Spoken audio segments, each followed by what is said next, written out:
ये सभी लोग विपक्ष के लोग एकजुट होंगे तो 2024 के चुनाव में जो देश की जनता का है वो निर्णय बहुत अच्छा आ जाएगा। तब इन लोगों को पता चलेगा। हम लोग तो सवाल ही नहीं पैदा होता है। मर जाना कबूल है, उनके साथ जाना हमको कभी कबूल नहीं है। ये अच्छी तरह जान लीजिए, समझ लीजिए। नीतीश कुमार की राजनीति का सबसे पहला मूल मंत्र है, ना तो कोई स्थायी दोस्त होता है और ना ही कोई स्थायी दुश्मन। जो नीतीश कुमार कुछ समय पहले तक बीजेपी और केंद्र सरकार को पानी पी पी कर कोस रहे थे, 2024 में बीजेपी को हार के लिए बद्दुआएं दे रहे थे, अब वही नीतीश 2024 से पहले बीजेपी को जिताने के लिए एनडीए से जुड़ने जा रहे हैं।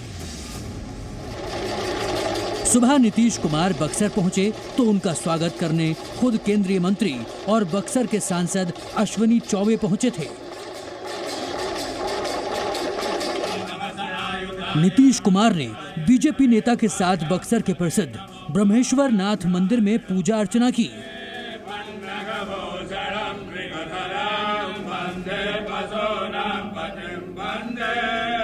दोनों नेताओं ने साथ में महादेव की आरती भी की। ऐसा लग रहा था जैसे नीतीश कुमार नई शुरुआत के लिए महादेव का आशीर्वाद ले रहे हों। वैसे तो बक्सर में नीतीश कुमार का कार्यक्रम पूर्व निर्धारित था, लेकिन नीतीश कुमार के अगले प्लान की कहानी भी पहले से ही निर्धारित है। हम ही ने किया है ना, कोई दूसरा किया है। अरे हम ही पहली बार लेके आए थे और अंतिम में हम ही लेके आए।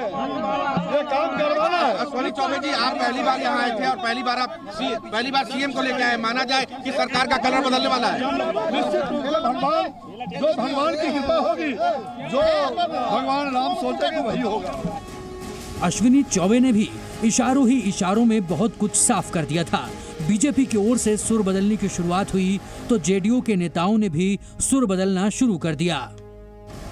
भारतीय जनता पार्टी तो निश्चित रूप से राजनीतिक गतिविधि जो हो रहा है उस पर तो हम नजर रखे हैं।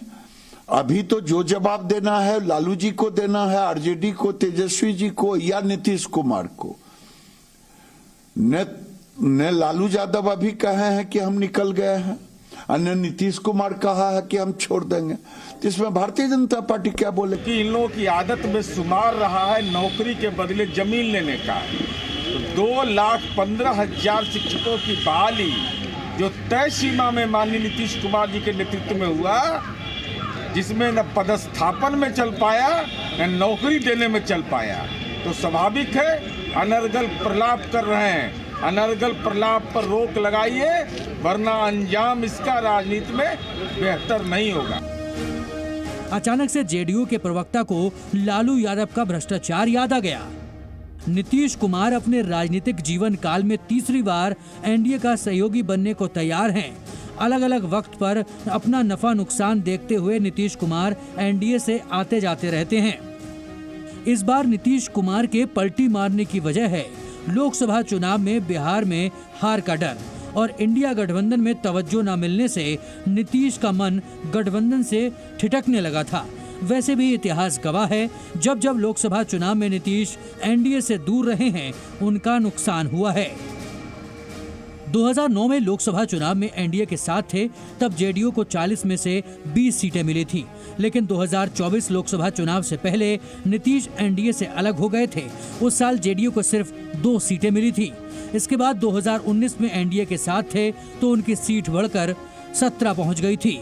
अब 2024 लोकसभा चुनाव में कहीं जेडीयू फिर इकाई अंक में ना पहुंच जाए, ये डर भी नीतीश कुमार के मन में हो सकता है। नीतीश कुमार के पुराने रिकॉर्ड को ध्यान में रखते हुए बीजेपी इस बार शर्तों के साथ नीतीश कुमार को साथ ला रही है। इसमें सबसे बड़ी शर्त ये होगी कि वो एनडीए के दूसरे सहयोगियों का ध्यान रखें। पशुपतिनाथ पारस, चिराग पासवान, उपेंद्र कुशवाहा और जीतन राम मांझी नीतीश कुमार के विरोधी रहे हैं। ऐसे में उनके सम्मान की भी बीजेपी ने शर्त जरूर रखी होगी। लोकसभा में सीटों के बंटवारे पर किसी तरह का विवाद न हो, इसके लिए भी बातचीत हुई होगी। खुद चिराग पासवान ने गृह मंत्री अमित शाह और बीजेपी अध्यक्ष जेपी नड्डा से मुलाकात कर नीतीश से विवाद की पुरानी कहानी याद दिला दी। लोक जनशक्ति पार्टी रामविलास ने अपनी तमाम बातों को, अपने तमाम कंसर्न्स को, अपनी तमाम चिंताओं को उनके समक्ष मजबूती से रखा है। उनके द्वारा भी एश्योरेंस कई विषयों पर दिया गया है।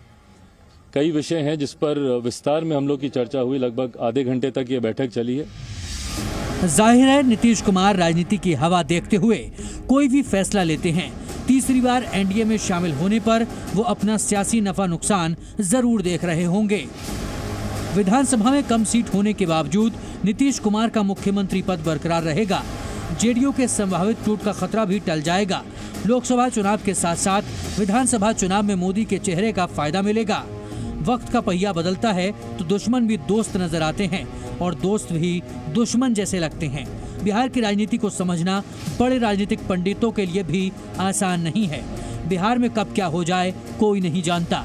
रविवार का दिन बिहार की राजनीति में फिर से इतिहास लिखने वाला है, जिसका असर अगले कुछ महीनों में लोकसभा चुनाव पर पड़ना तय है। पटना से रवि त्रिपाठी और प्रशांत कुमार के साथ ब्यूरो रिपोर्ट, जी मीडिया।